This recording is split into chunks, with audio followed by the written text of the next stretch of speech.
आराध्य देव का मधुर मधुर स्मरण, ये सबसे बड़ा साधन है और इसी से भगवत प्राप्ति होती है, केवल इसी से भगवत प्राप्ति होती है। और सब साधन है उनका फल है स्मृति, और ये मधुर मधुर स्मृति ही भगवत प्राप्ति कराती है। अनन्य चेता सततम यो माम स्मृति नित्यसा तस्याहम सुलभा पार्थ, भगवान कह रहे मैं उसके लिए सुलभ हो जाता हूं जो नित्य निरंतर मेरे में आसक्त चित्त होकर मेरा स्मरण करता है। अनन्य चेता सततम यो माम स्मरति नित्यसा, इससे बड़ा कोई साधन नहीं है और ये सबसे कठिन है। चाहे निराकार उपासक हो चाहे साकार उपासक हो, बिना स्मृति के वो अपने लक्ष्य की प्राप्ति नहीं कर सकता। ये हम बहुत से सब शास्त्रों का स्वाध्याय, संतों का समागम, ये योग की सबसे बड़ी वृत्ति है चित्त वृत्ति का निरोध करके परमात्मा स्वरूप में स्थित कर देना, जिसका स्वरूप भगवान श्री कृष्ण चंद्र कह रहे हैं, तेषाम सतत युक्ता नाम भजताम प्रीति पूर्वकम ददामि बुद्धि योगम तम येन माम उपयांति ते।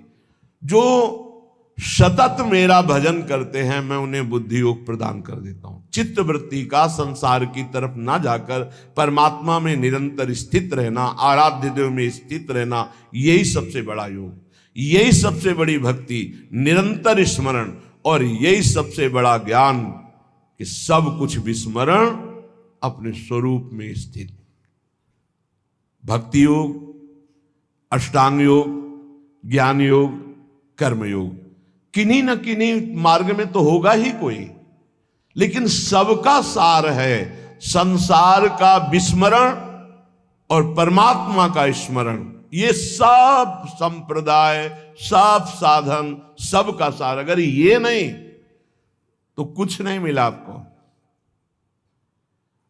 सब साधन कर यह फल सुंदर, प्रभु पद पंकज प्रीति निरंतर। समस्त साधनाओं का ये परम सुंदर फल है कि अपने प्रभु के नाम में, रूप में, लीला में निरंतर स्थिति बनी रहे, अंतर रहित स्थिति बनी रहे। देखो आप, हर साधना का यही फल है। बहुत सुलझा हुआ बात समझना, सब कुछ हो रहा है, स्मृति नहीं है अंदर अखंड, खास बात नहीं, कुछ नहीं हो रहा, स्मृति चल रही है, सब कुछ हो गया। ये बात अच्छे से समझ लीजिएगा। जो स्मृति प्रधान है, स्मृतिवान है, वो विशेष कृपा पात्र है। प्रायः देहाभिमानी क्रियाओं पर, संख्या पर विशेष ध्यान देता है, स्मृति पर नहीं। कृपा पात्र स्मृति पर ध्यान देता है, क्रियाओं पर नहीं। क्रियाएं हो रही, स्मृति कहां है?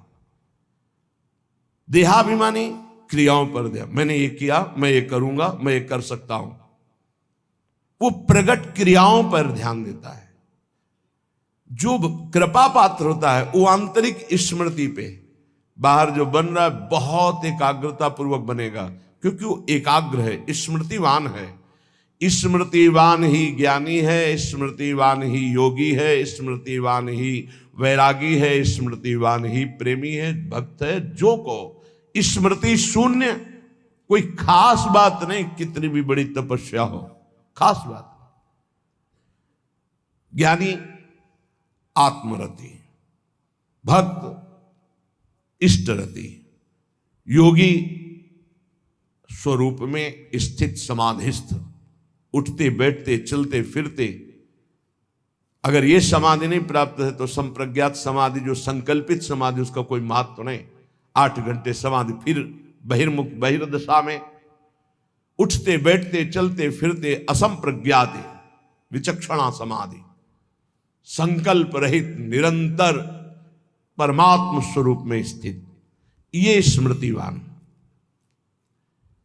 हर उपासक स्मृति पर जोर दे, कोई इसमें मेहनत की बात नहीं है। इसमें महत्व की बात है। यदि आप देह का महत्व रखते हैं तो भोगों की स्मृति स्वाभाविक होती है। यदि आप प्रभु का महत्व रखते हैं तो भगवत स्मृति स्वाभाविक होने लगेगी। स्वाभाविक, जैसे हम विषयों की स्मृति करते नहीं, वो बसी हुई माला चल रहा है, स्मृति भोगों की हो रही। आरती पूजा क्रियाएं भागवतिक हो रही, स्मृति पदार्थों की भोगों की हो रही। नाना प्रकार का भोगाकर्षण का स्मरण हो रहा है, उसे स्मृति कहते हैं, जो अंदर अंदर होती है। स्मृतिवान ही महान पुरुष हो सकता है, स्मृतिवान ही दिव्यता को प्राप्त होता है। इसलिए स्मृति को पकड़ो। श्रीपाद प्रबोधानंद जी महाराज, आप जिस वृंदावन में विराजमान है, प्रकत्यंतम तीर्थवा प्रविश वितते ब्रह्म महर्षि स्फुरत पश्यानैकांतिक कलित वैकुंठ भवनम तदद्युच्चान्युच्चान्यनुसर सुधा मन्यांत महोज्वले वृंदारण्ये भ्रम यदि किमप्यत्र मिलति। महाउज्ज्वल परम धाम वृंदावन जिनको मिल गया, अब क्या मिलना बाकी रह जाएगा। बहुत बड़ी ये प्रेम सिद्ध भूमि है, यहां वास मात्र करने से भगवत प्राप्ति है। संपूर्ण प्रकृति, स्थूल सूक्ष्म कारण, इसका जो उल्लंघन कर जाते हैं वो ब्रह्म ज्योति में प्रवेश करते हैं। त्रिगुणात्मिका माया पर जो विजय प्राप्त करते हैं वो ब्रह्म तेज में लीन होते हैं। उससे भी परे जो एकांतिक भगवत प्रीति संपन्न है, उनका वैकुंठ में प्रवेश होता है। उससे भी उच्चतर और भगवान की विभिन्न लीला धाम है, उससे भी उच्चतर ये महाप्रेम रस समुद्र वृंदावन धाम है। ये सर्वोपरि उज्जवल प्रेम रस प्रदान करने वाला। यदि तुम्हें वृंदावन मिल गया तो अब कुछ भी मिलना बाकी नहीं रह जाएगा। इसलिए वंदे वृंदावनगत महम भक्ति भारावनम्रो धन्याग्रण्यम क्रमिमपि न चान्यत्र संस्थांतरणाय।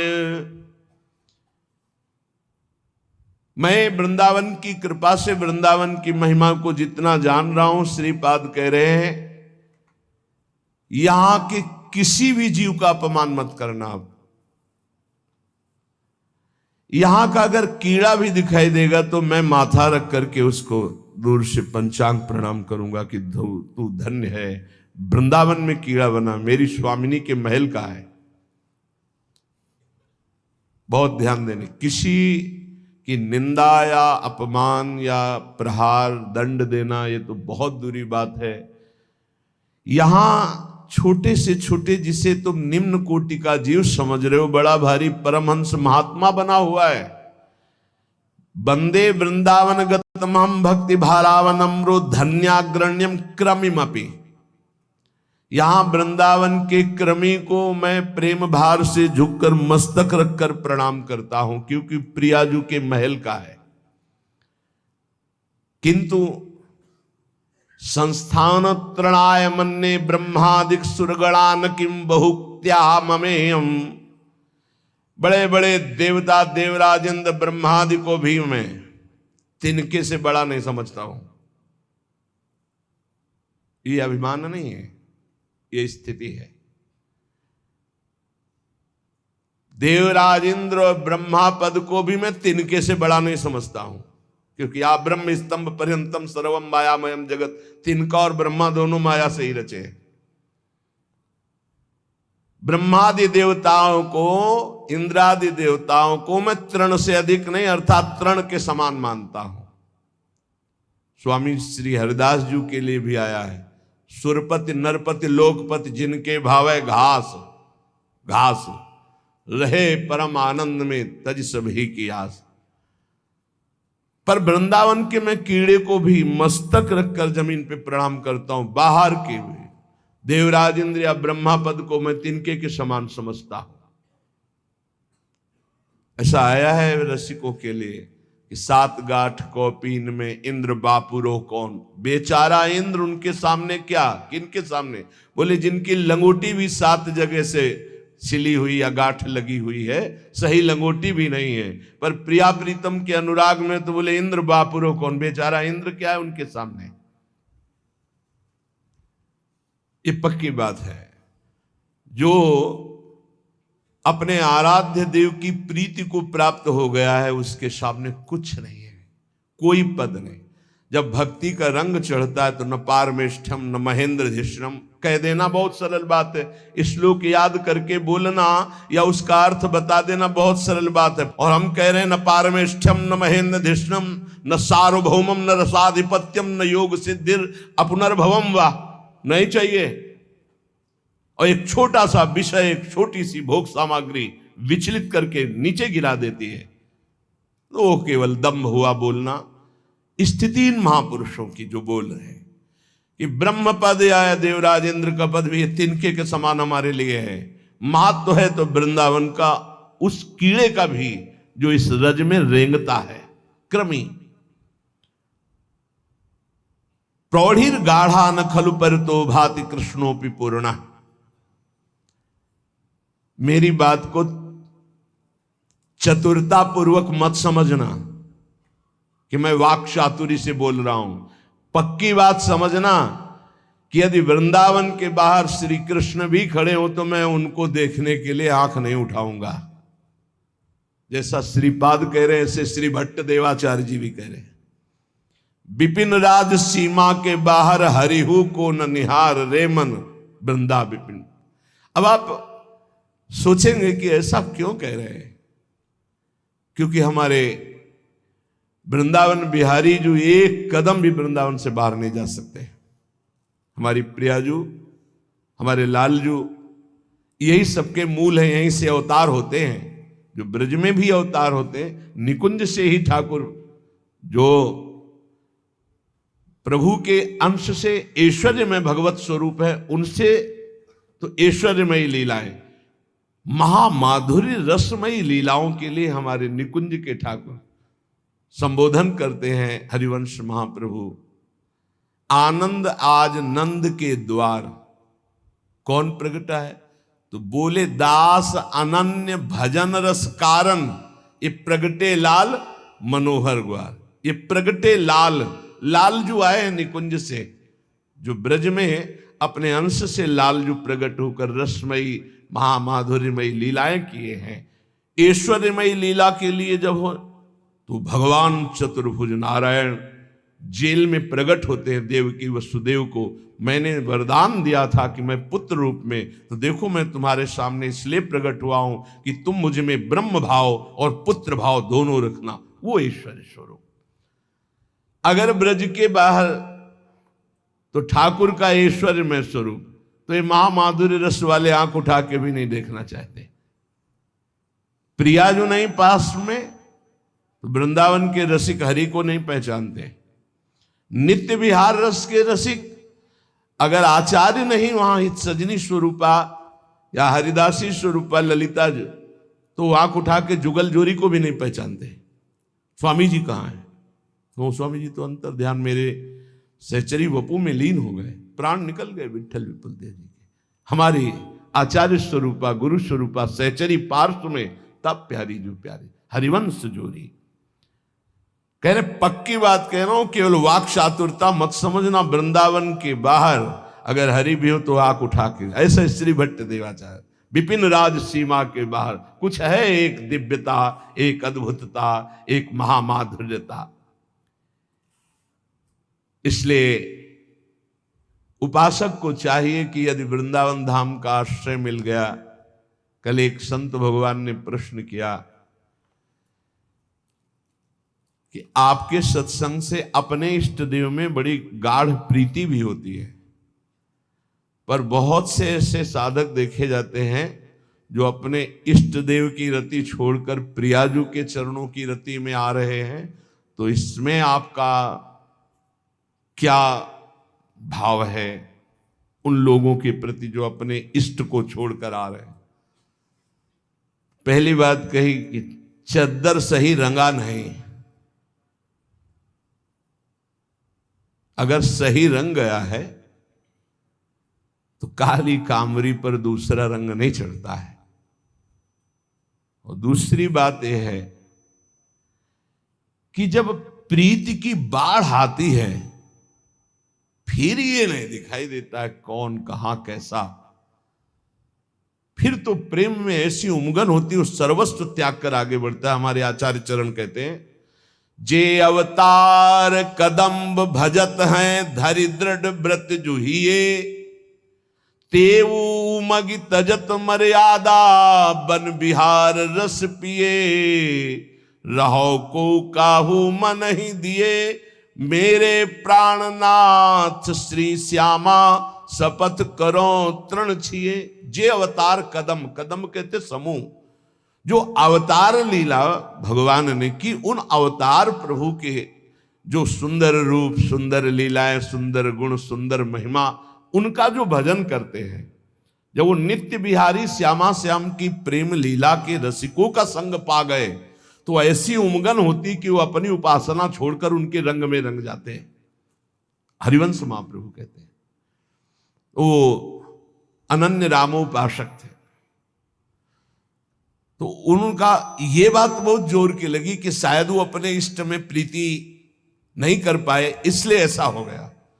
उनका ऐसा भी नहीं, प्रेम की उमगन घसीट लेती है। का ऐसा कैसे हो सकता? हमका ऐसे हो सकता है जैसे तुलसीदास जी और नंददास जी सगे गुरु भाई हैं। तो जब नंद नंदन ललित त्रिभंगी मुरली मनोहर की रूप की चपेट पड़ी तो नंददास जी आसक्त चित्त होकर नंद नंदन की उपासना में तन्मय हो गए। तिलक बदल गई, छाप बदल गई, आराधना बदल गई। तो गोस्वामी जी ने पत्र में लिखा कि गुरु भाई, हमारे राम जी में क्या कमी थी जो श्याम जी के भजन में डूब गए? तो उनका भैया यहां कमी की कोई बात नहीं थी। हे बावरा मन बंसी की तान सुनकर लुट गया। अब क्या कहें हम। और फिर गुरु जी ने भी कुछ सोच विचार के ही हमारा नाम नंददास रखा था, इसीलिए नंद नंदन ने मुझे अपना दास बना लिया, चित्त का आकर्षण कर लिया। अरे बड़े बड़ों के हृदयों में इस रूप माधुरी ने अपना प्रभाव दिखा दिया। ये ऐसा रस है, सच्ची कहते हैं, ये ऐसा रस है कि ज्ञान मार्ग, योग मार्ग, भक्ति मार्ग, कर्म मार्ग, विषय मार्ग, किसी भी मार्ग का जीव एक चपेट मारी और अपना बना लिया। तुलसी घाट में 80 घाट के बिल्कुल समीप ही है। आज भी वो पीपल का वृक्ष विराजमान होगा, क्योंकि पीछे ही हमको दिखाया गया था कि ये अभी विराजमान है। अब तो बहुत सुंदर निर्माण वहां हो चुका है, पहले रज का ही सब 80 घाट पूरा रज का ही था। ध्यानस्थ बैठे हैं, चलो रास, बस वहीं से ऐसा परिवर्तन हुआ। अब हमसे पूछा जाए कि आपको क्या ब्रह्म ज्ञान में तृप्ति नहीं मिली क्या? आपको क्या अपने साधन या आचार्य निष्ठा में जैसी हरिवंश महाप्रभु में निष्ठा है, पक्की तुम्हें बता दे, क्योंकि बच्चापन से जो निष्ठा पड़ती है वो निष्ठा कभी फिसलती नहीं, ध्यान रखना। आद्य गुरु भगवान शंकराचार्य में जो निष्ठा जैसी थी वैसी ही आचार्य चरणों में निष्ठा है, जैसी आचार्य चरणों में निष्ठा वैसी आचार्य चरणों में थी। क्योंकि आचार्य चाहे 100 रूप धारण कर ले, लेकिन तत्व तो वही होता है। जब जब होए धर्म के हानि, तब तब तनु धरि प्रगटत आनि, जानि और दूजो नहीं। तृप्ति, न भूख की चिंता, न प्यास की चिंता, न वर्षा की, न गर्मी की, किसी भी, न सर्दी की, कोई व्यवस्था नहीं। घाटों में तो बिना आनंद के घाटों में रहते थे क्या? लेकिन ये है आनंद ऐसा कि हमारा तो बात जाने दो, श्रीपाद प्रबोधानंद जी महाराज जो हजारों सन्यासियों के गुरु थे, हम तो उस मार्ग के पथिक थे। ये तो अद्भुत उस मार्ग को प्रदान करने वाले थे जिनका आप ये वृंदावन महिमामृत सुन। कितने ऐसे परमहंसों के चित्तों को बलात् अपने रास विलास में आकर्षित करके रस समुद्र में डुबो दिया, आज तक नहीं उछरे, आज तक नहीं उछरे। ये रस अगर श्री जी की कृपा से आपको वृंदावन का आश्रय, वृंदावन का वास, वृंदावन की उपासना, राधा नाम में प्रीति, आप ये समझ लीजिए कि चरम अवस्था में पहुंच रहे हैं। चरम अवस्था की उपासना आपको अहेतुकी कृपालु श्री लाडली लाल ने दे दिया।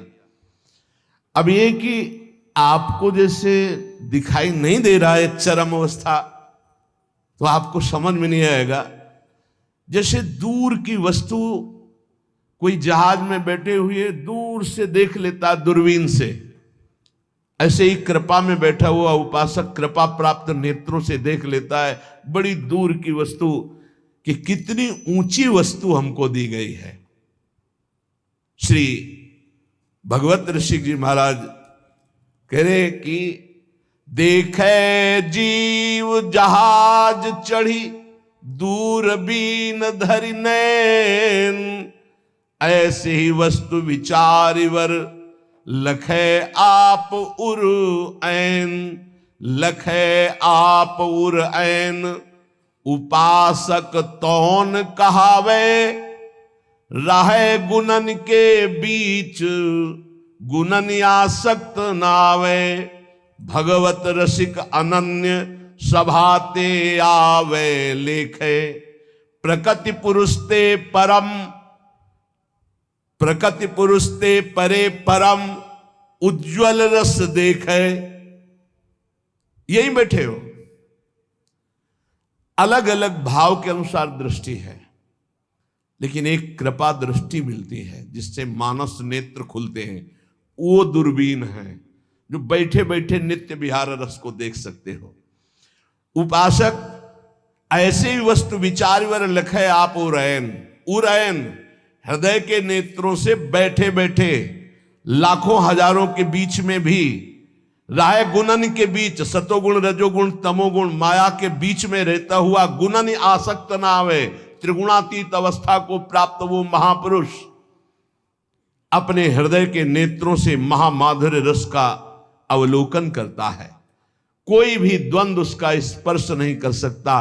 प्रकृति और पुरुष दोनों से परे, यद्यपि प्रायः दो का ही वर्णन होता है, प्रकृति और पुरुष, लेकिन यहां कह रहे ये प्रकृति और पुरुष दोनों से परे परम उज्जवल महामाधुर्य रस को वो रसिक अनन्य अपने हृदय की दूरबीन से हर समय देखता रहता है। प्रकृति और पुरुष दोनों से परे। तभी कहते विपिन राज सीमा के बाद